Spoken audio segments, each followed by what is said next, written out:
अवधूत चिंतन श्री गुरुदेव दत्त श्री स्वामी समर्थ महाराज की जय। स्वामी दत्त सेवा या चॅनलवर तुम्हा सर्वांचे खूप खूप स्वागत। तुम्हा सर्वांचं आरोग्य उत्तमाचं राहू दे, राहिलेलं आयुष्य आरोग्यदायी जाऊ दे, तुम्हा सगळ्यांना दीर्घायुष्य मिळू दे अशी मी स्वामी चरणी प्रार्थना करते आणि माझ्या व्हिडिओला सुरुवात करते। आज आहे बुधवार आणि आज 19 नोव्हेंबर। आज आपल्या अमावस्येची सुरुवात झालेली आहे 9:43 आणि उद्या गुरुवार दुपारी ती संपणार आहे 12:16।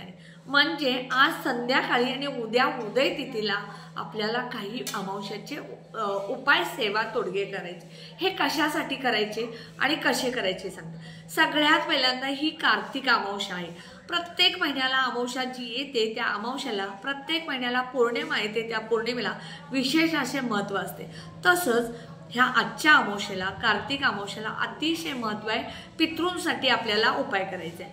आता उद्यापासून कार्तिक अमावस्या संपल्यानंतर मार्गशीर्ष महिना सुरू होतो। मार्गशीर्ष महिन्यात सुद्धा आपल्याला गुरुवारी काही उपवास सेवा पूजा करायची। तर सगळ्यात पहिल्यांदा आज आपल्याला पितृंसाठी काय सेवा करायची आहे बघा। कारण कसं असतं, आपण गुरूंचं करतो। गुरु म्हणजे स्वामी समर्थ महाराज असतील, दत्त महाराज असतील, गजानन महाराज असतील, जे तुमचे गुरु आहेत त्यांचं आपण खूप करतो। त्याच पद्धतीने आपण कुलदैवत कुलदेवीचं सुद्धा करत असतो, इष्टदेवाचं करत असतो। कुलदैवत असेल, कुलदेवी असेल, ह्यांचं आपण करतो, पण आपण आपल्या पितृंचं काही करत नाही। कारण कसं होतं बघा, आपण ज्या पितृंचं खातो, पितृ म्हणजे काय, आपले वडिलार्जित पंजोबा असतील, आजोबा असतील, खापर पंजोबा असतील, आपल्या घरात जे कोणी इस्टेट मिळवून ठेवले आहेत ती आपण खात असतो। मग काही असू दे, घर असू दे, शेत असू दे, प्लॉट असू दे, काही ना काही त्यांनी कणभर तरी मिळवून ठेवलेलं प्रत्येकासाठी असतं। तर ह्या लोकांच्या आठवणीसाठी आपल्याला त्यांच्या काही सेवा विशिष्ट तिथीला, विशिष्ट दिवशी करायच्या असतात। जर आपण त्यांना विसरलं, त्यांच्या काही सेवा नाही केल्या, त्यांच्या आठवणी नाही काढल्या, तर आपल्याला त्याचा त्रास होत असतो। हा त्रास कोणत्या पद्धतीचा बघा। आता पितृंचा दोष लागणे म्हणजे काय, तर घरामध्ये वारंवार वाद होणे, नवरा बायकोंचे वाद होणे, मुला वडिलांचे, मुलीच्या आईचे, मुलीचे वडिलांचे, किंवा जावाजावांचे, सासवा सुनांचे सतत वारंवार काही ना काही क्षुल्लक कारणावरनं वाद होत असणे, हे पहिलं कारण। दुसरं, तुमच्या घरामध्ये पैसा येतो पण तो कुठल्या नाही कोणत्या कारणाने तो पैसा बाहेर खर्च होणे, वारंवार व्यक्ती आजारी पडणे आणि तो पैसा सगळा दवाखान्याला जाणे। एक व्यक्ती आत्ता आजारातून बरी होते तोपर्यंत दुसरी व्यक्ती आजारी पडते। हे इलेक्ट्रिक वस्तू खराब होणे वारंवार, फ्रीज बंद पडलं तोपर्यंत, वॉशिंग मशीन बंद पडलं तोपर्यंत, ॲक्वा तोपर्यंत, TV, अशा मिक्सर, ह्या सगळ्या इलेक्ट्रिक वस्तू वारंवार खराब होणं। त्यानंतर बघा, तुमच्या घरामध्ये सतत जे कोणी आपल्या घरामध्ये नोकरी म्हणजे चांगले शिकलेले मुलं, वेल एज्युकेटेड आहेत, चांगल्या मार्काने पास झालेत, पण त्यांना त्यांच्या मनासारखी नोकरी न लागणे, नोकरी लागलेली असेल, चांगला तुमचं नोकरी आहे, मुलगा चांगला IT कंपनीमध्ये आहे, सरकारी नोकरी आहे, बंगला आहे, गाडी आहे, पण त्याच्या लग्नामध्ये अडथळे येतात, त्याला मनासारखी पत्नी मिळत नाही, किंवा मुलगी खूप देखणी आहे, वेल सेटल आहे, सुसंस्कृत आहे, अध्यात्मातली आहे, पण तिला मनासारखा जोडीदार मिळत नाही, तर त्यावेळेला पितृंचा दोष लागलेला असतो। दुसरी गोष्ट, प्रत्येक घरामध्ये काही ना काही मुलं हट्टीपणा करणं, लहान मुलं हट्टीपणा करणं किंवा मुलं चिडचिडपणा करणं, ह्या गोष्टी सतत घडत असतात। ह्या सगळ्याचं कारण पितृदोष आहे। म्हणून आपल्याला पितृंची सेवा करता येईल तेवढी करायची। आता ह्या पितृंच्या सेवा करण्यासाठी आपल्याला काही उपाय करायचे असतात। हे उपाय तुम्ही करायचे। आता उद्या दुपारी 12:16 अमावस्या संपणार आहे, तर त्यापूर्वी तुम्हाला सकाळी 6 ते 9 या दरम्यान 3 दिवे लावायचे। ते कुठे कुठे कसे लावायचे सांगते। आणि त्या आज सुद्धा संध्याकाळी ही सेवा, आज किंवा उद्या, आज शक्य असेल आज संध्याकाळी, उद्या सकाळी शक्य असेल तर उद्या सकाळी 3 दिवे लावायचे। हे कसे लावायचे हे तुम्हाला सांगते। सगळ्यात पहिल्यांदा तुम्ही, आज अमावस्या आहे, उद्या अमावस्या आहे, तुमच्या घरातली साफसफाई तर तुम्हाला नेहमी करायची तशी करायचीच आहे। पाण्यामध्ये मीठ टाकणं, गोमूत्र टाकणं, गंगाजल टाकणं, ह्या सगळ्या गोष्टी करायच्या आहेत। आणि उदय तिथी उद्या अमावस्या असल्यामुळे तुम्हाला उद्या सगळ्या उंबऱ्याची पूजा करणे, गोमूत्र घरामध्ये शिंपडणं, हे सगळं करायचं आहे। त्यानंतर बघा, तुम्हाला काय करायचं आहे, तुमचे शत्रूसुद्धा भरपूर असतात। शत्रू तुमचे असे आहेत की तुम्हाला माहीत सुद्धा नसतं, तुमच्या तोंडावरती ते तुम्हाला चांगलं म्हणत असतात, पण ते मनातून तुमचे खूप शत्रू असतात. मी खूप अनुभव घेतलेले, माझे अनुभव मला माहिती आहेत, खरं माझ्या बाबतीत खूप घडलेलं आहे. म्हणून मी तुम्हाला सांगते, शत्रू कुणीही सांगत नाहीत मी तुमचा शत्रू आहे. तुमचे गुप्त शत्रू खूप आहेत आणि माहिती असणारे शत्रू सुद्धा तुम्हाला माहिती असतील, तर त्यासाठी सुद्धा हा उपाय. आपल्याला कुणाचंही वाईट करायचं नाही. शत्रू असू दे, दुश्मन असू दे, तुमचा वैरी असू दे, तुम्हाला त्यांचं कधीही वाईट करायचं नाही. आपल्याला आपल्या घरासाठी, आपल्या स्वतःसाठी, आपल्या पितृंच्या दोषासाठी, आपल्या घरासाठी सेवा करायची आहे. हे माझं वाक्य तुम्ही अगदी आवर्जून लक्षात ठेवा. आणि जे उपाय सेवा सांगते ते स्वतःसाठी करा. दुसऱ्याचं कधी वाईट चिंतू नका, दुसऱ्याच्याबद्दल वाईट उच्चार सुद्धा काढू नका. तुम्हाला पटलं नाही तर राहू दे.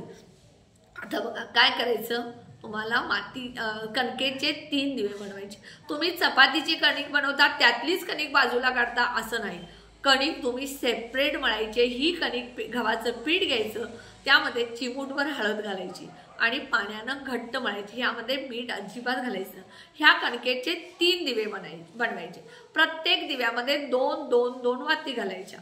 त्यामध्ये मोहरीचं तेल घालायचं, त्यामध्ये काळे तीळ हे टाकायचे आणि त्यानंतर एक छोट्या छोट्या स्टीलच्या डिश घ्यायच्या.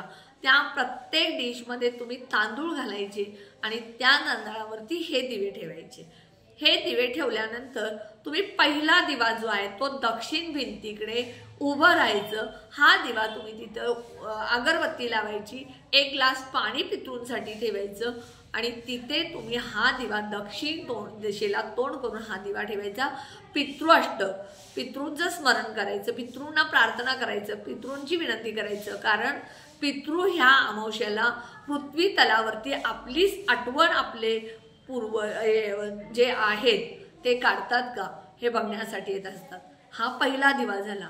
त्यानंतर नमस्कार करायचा. दुसरा दिवा आपल्या किचन ओट्यावरती जिथे आपण स्वयंपाक बनवतो तिथं एक पाण्याचा माठ नेहमी भरून ठेवा. माझ्या घरामध्ये सुद्धा नेहमी पाण्याचा माठ मी भरून ठेवलेला आहे. उन्हाळा, पावसाळा, हिवाळा मी कायम माठ भरून ठेवते. तुम्ही पाणी ते थोडं मिक्स करून प्या किंवा नाही पिला, झाडाला दुसऱ्या दिवशी घातला तरी चालेल, फक्त तुळस सोडून घालायचं. तर तुम्हाला सांगते, हे माठ जो आहे ह्या माठाजवळ किंवा तुम्ही घागर भरून ठेवत असाल तर त्या घागरीजवळ तुम्हाला एक दिवा ठेवायचा आहे.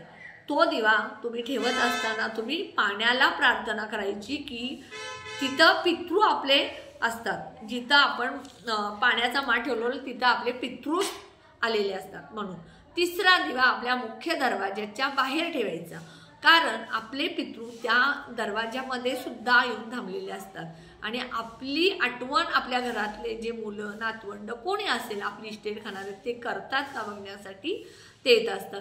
त्यामुळं तिसरा दिवा तुम्हाला मुख्य दरवाज्याच्या बाहेर ठेवायचा आहे. अशा पद्धतीनं तुम्हाला 3 दिवे आज संध्याकाळी किंवा उद्या सकाळी 9 वाजेपर्यंत ठेवायचे. जेवढी जास्त तुम्हाला पितृंची सेवा करता येईल तेवढं करायचं आहे. प्रत्येक दिव्यामध्ये काळे तीळ टाकायला विसरू नका. समजा काळे तीळ नसेल तर पिवळी मोहरी तर तुम्ही आवर्जून टाकायची आहे. हे 3 दिवे तुम्ही लावा. तुम्हाला कधीही पितृंचा दोष लागणार नाही.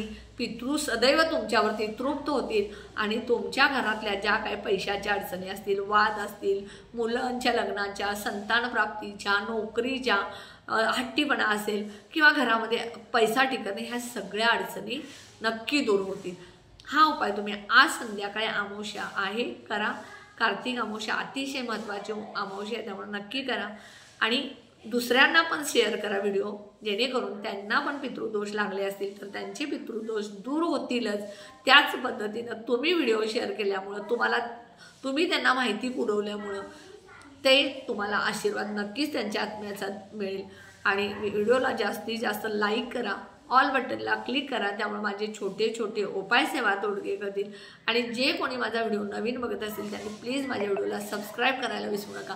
तुम्हा सगळ्यांचे पितृदोष सगळे दूर झालेत. तुमच्या घरातल्या सगळ्या पैशाच्या अडचणी दूर झालेत. तुमच्या मुलांची लग्न झालेत, मुलं हट्टीपणा करतात ते कमी झालेत, मुलांना संतान प्राप्ती झाल्या, नवरा बायकोंचं प्रेम वाढले, घरातले वाद सगळे बंद झालेत आणि घरात तुमच्या सदैव सुख, समृद्धी, आनंद, संसार सुखाचा, धन ऐश्वर्य सगळं मिळालंय असं मी मॅनिफेस्टिंग करते. श्री स्वामी समर्थ.